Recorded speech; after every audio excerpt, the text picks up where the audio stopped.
Welcome to the Creating Powerful Impact podcast, where we look at behind the scenes of why and how leaders are making an impact and how you can too. I'm Shay Wheat, the founder and CEO of Grace and Ease Productions and the host of Creating Powerful Impact podcast. We support 6, 7, and 8-figure speakers, coaches, and expert thought leaders in creating powerful and profitable live and virtual live events. Our clients have made over $25 million in revenue, gained over 3,700 new clients, and changed the lives of over 29,000 attendees with events as few as 50 people and over 4,000 in attendance. So stick around to the end of the show where we'll reveal how you can be a next guest in just 15 to 20 minutes. Let's go. All right, welcome to another episode of Creating Powerful Impact. I'm lovely. I have a lovely woman with me. I'm so excited. She's somebody that you all deserve to kind of get your pen and paper handy, just to be honest. Dr. Alisha Griffith, who is a TEDx speaker, #1 best-selling author, business strategist, and coach. But she's also somebody who innately understands the business and sales strategy that really has allowed her to frankly share stages with some pretty awesome people. Titans like Tony Robbins, Dean Graziosi, Steve Harvey, and the amazing Lisa Nichols. So her innovative approach seamlessly blends business strategy and personal development, which really allows her clients to maximize their time, their talents, and their profitability with her 1, 2, 3 method of simplifying overcomplicated sales processes. So help me welcome to the stage, Dr. Alisha Griffith. Yay! Thanks for having me. I'm so excited to have you on the podcast today because I know we're going to talk about sales. I know we're going to talk about, how to do that to scale your business. What does it mean to close a sale? How to do it without being salesy and all of those jazzy things. But I also would love for you to, one, tell us anything additional about you, high level about what it is that you do and how you're creating impact in the world before we start to take a peek behind the curtain to see how you actually got there. So some fun facts. I'm also an autism mom. I'm also a black belt in jiu-jitsu. And I've been seen on Good Morning America and the Drew Barrymore show lately. So those are some cool, fun facts about me. What? How in the world do you get on that show? I get that question a lot by some of the things I'm going to share with you guys today. Ooh. Okay, good. Okay, love that, seeding it. So how, I guess, are you actually creating impact in the world today? Simply by being me, showing up as me, being authentic, being visible, and tapping into hearts, connecting with people, finding out what do we have in common, and leaving some sort of memorable feeling. To me, that's what impact is. Absolutely. So can you kind of tell us the maybe a little bit of your origin story, kind of like where you started, some behind the scenes there? Sure. So I'm by trade an audiologist and speech language pathologist, an educator in New York. Through the process, I've also had the opportunity of saying yes to being in rooms with, like you mentioned, Steve Harvey and Lisa Nichols.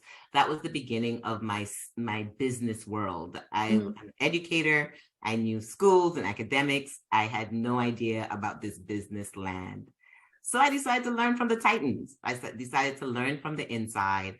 And I was lucky enough, and I don't even like to say the word lucky, I worked very hard to be seen and then let inside of the behind the scenes of what it takes to run a business, run a successful event, and to scale your brand. So what I did was I learned from the inside, like what you're saying, what you're teaching now or sharing now on your stage is revealing the back end side of growing a business. I like learning from the back end side because to me, it was the fastest way. Right? It's like, okay, if I can learn from somebody else's mistake and just kind of start instead of at 0, I can start at 2 or 3 and move forward, and from my experience, people are really willing to go, don't do that. That didn't work for me. That actually sucked. Let me show you why it sucked. And this is what I did to make it better. And Absolutely. that's a little bit of the intention with the podcast here, is to support people and going, oh, don't do that bit. That didn't work. Let me show you what actually did. Mm-hmm. And I began to realize the value of my time and the value of my money investment. So I had to make moves in order to create this next step. It wasn't just me staying at home. It required for me to either get in a plane and go someplace, or spend my time and log in, or invest in a coach or a mentor at that time to help me to get to my next levels. To me, I felt if I can invest in academia, I can invest into my business world.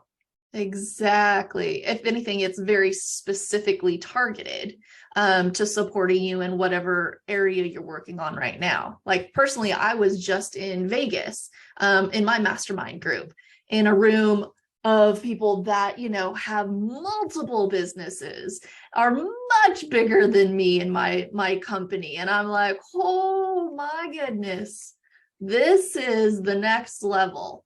But it being in those rooms and being at those events really does kind of start to shift your mindset and how they're doing things and how they're looking at it, and the approach is different.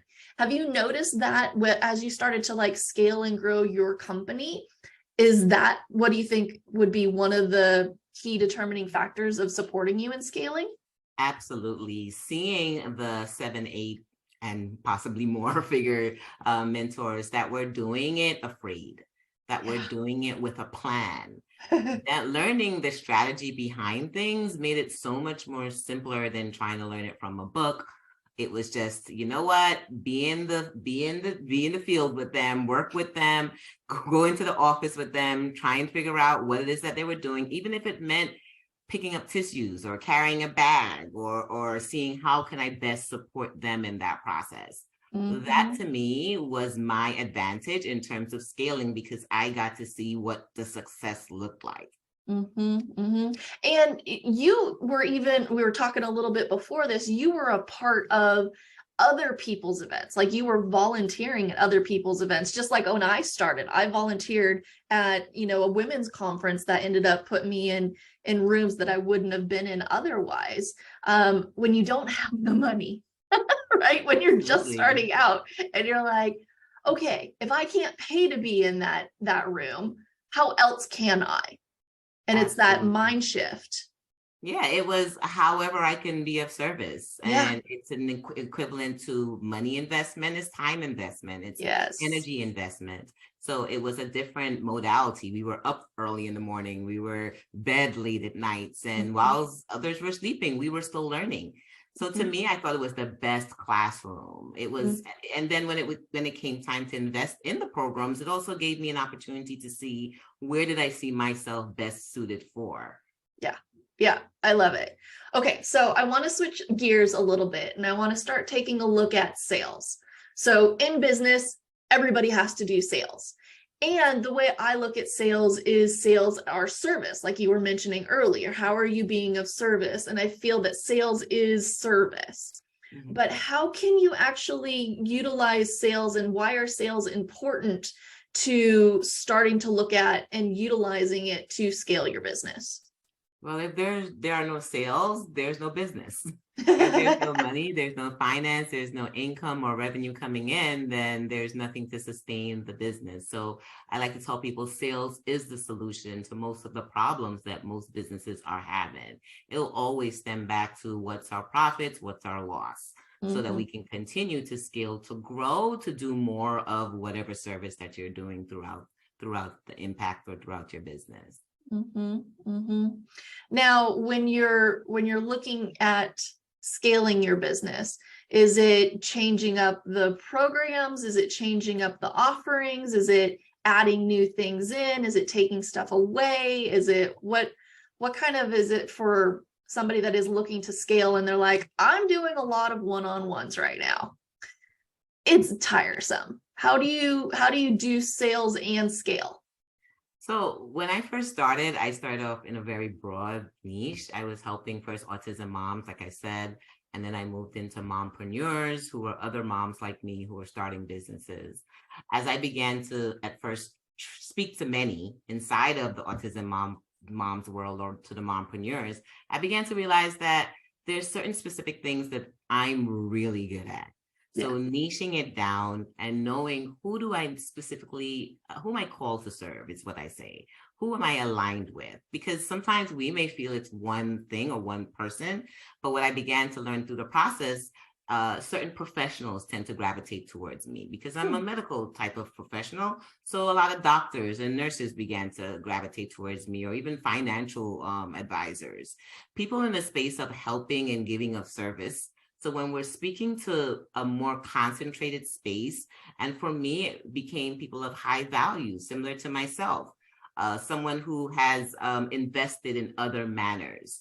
When I began to have conversations with people who have invested in themselves before, then it made scaling for my brand, and it differs for everyone, but it made scaling for my brand easier. So I would say get clear on who are your ideal buyers, not necessarily who you think it may be, but who are the ones that are attracted to you, and who are the ones that are willing or see the value of investing in their next level with you. So you're not making it super hard for yourself to convince them to invest in their next level with you. Yeah, I think it's a constant audit that you're doing on the business, right? So I know for me, when I started out, I was working with people in a certain income bracket and doing a certain size of event, and they had, a certain demographic to them. And then as I continued to grow and I continued to scale and adjust, my demographic changed slightly, to the point now where, I've been doing this since 2014. One of my coaches was like, let's look at it. Like, where are your clients coming from? And who is it that you're really serving now? And who's your favorite client that you're serving?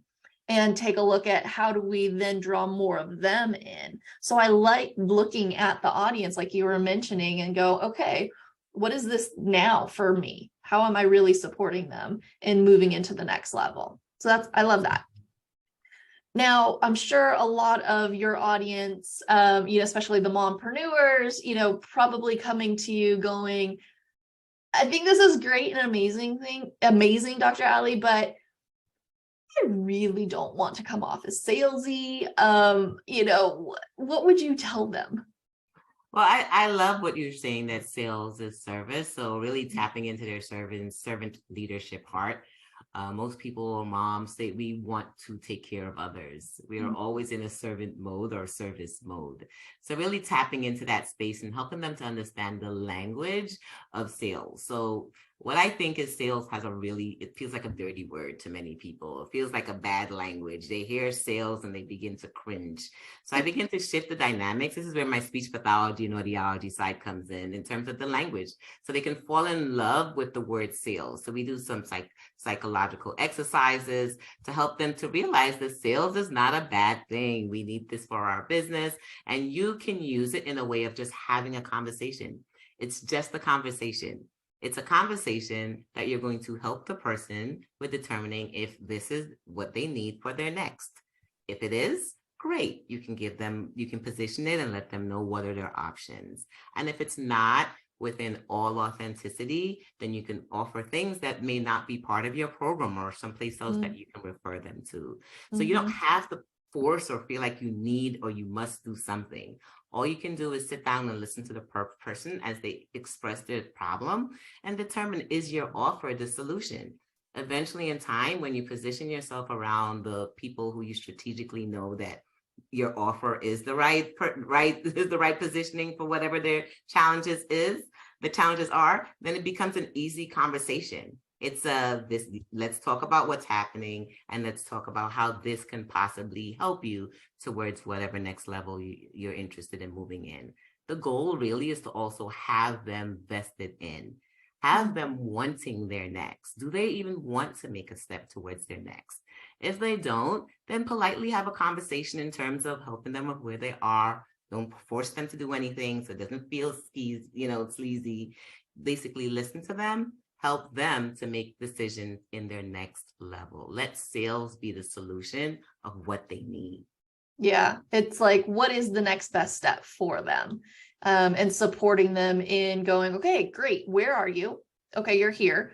Where do you want to go? Okay, here's the gap. And in the gap, you as the expert, do you fill that gap? Can you support them and get them from where they are on this side of the cliff and take them across the bridge to the other side?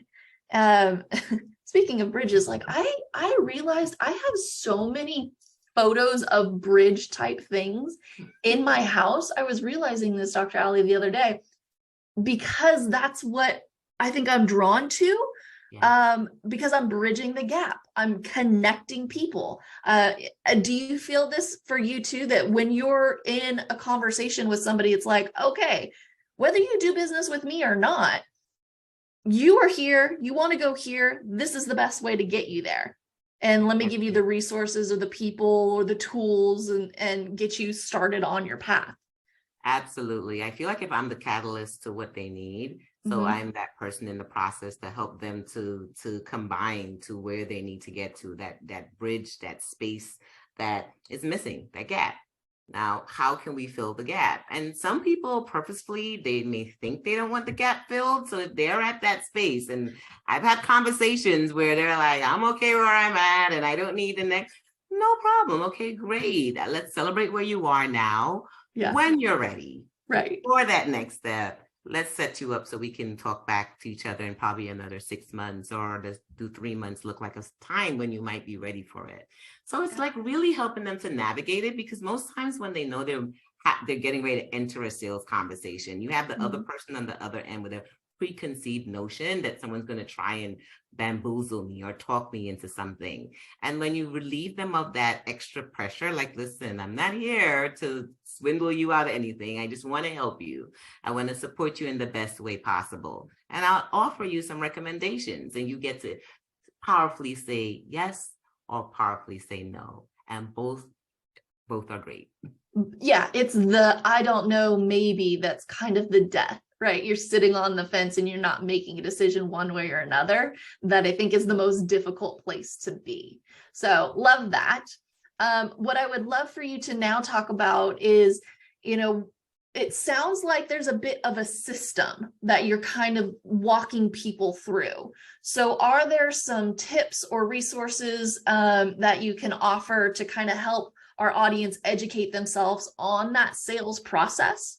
Yeah, I have a really simple sales guide. It's a systems guide in your high-end sales. So you can get it at Legacy Sales System.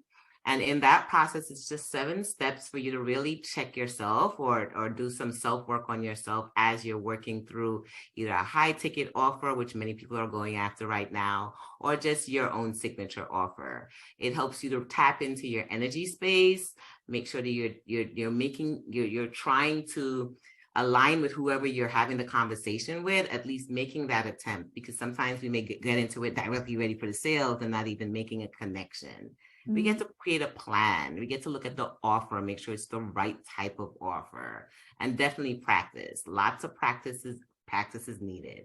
And why I like Legacy Sales is because I want it to be something that it's longevity to it. It's not something like a fly by night, a random offer that you're offering them or positioning to them. It's something that will last beyond that moment.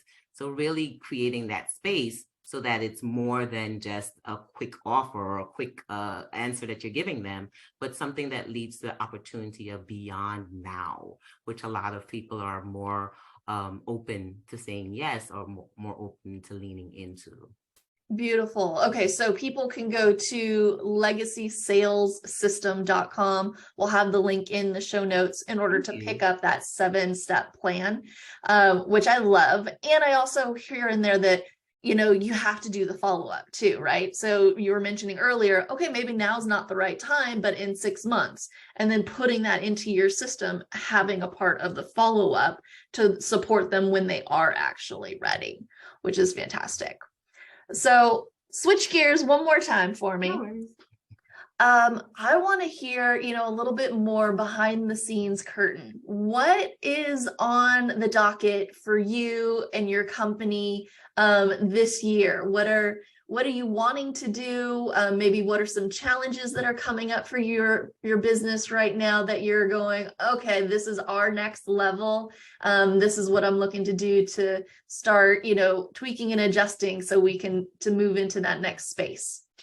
So I'm super excited about my whole legacy sales tour. I'm getting ready to take it out of New York and go to specific places. I'll be in Michigan, I'll be in Arizona, and I'll be in San Diego and a few other places. So we're basically going into places and just having more conversations in person, getting from behind the screen, even though we'll offer some virtual options.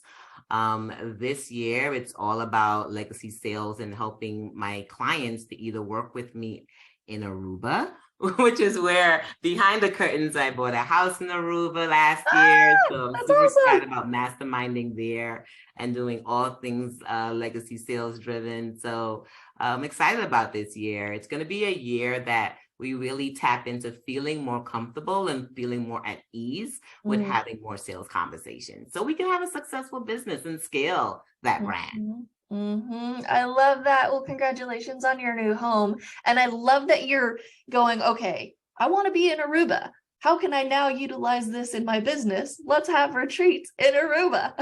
Absolutely. We did it for 2 years in a row and people love it. So we're going to continue the momentum. Why not learn about sales, legacy sales with, a beautiful view in front of you? Energy. It's all about energy. It's the beginning of the process. It all starts with energy. Yeah, beautiful, beautiful. Well, I want to go ahead and open it back up to you in regards to is there anything that you want to leave our audience with in allowing them to continue to create powerful impact in their life and in their business when it comes to sales and the solutions there? Are there any parting thoughts that you have for our audience? When I ask many people what are their biggest challenges in their business, they often say marketing. They say, I need to be in front of more people and I need to just be seen. No one knows I'm out there. And sometimes I think to myself, marketing is truly the enemy because they get so caught up of being seen that they forgot once I'm seen, what next? The conversion part. So we have a lot of folks out there dancing and doing all the things to be seen. But my intention this year is to really tap into folks and help them to navigate sales, navigate understanding it, shifting the energy from it being something that I dislike to I love sales. And I want you guys to say it out as you're listening out there. I love sales. And say it and say it and say it. And I'll take you through our practices. When you're at our masterminds, you begin to see how we work through this process.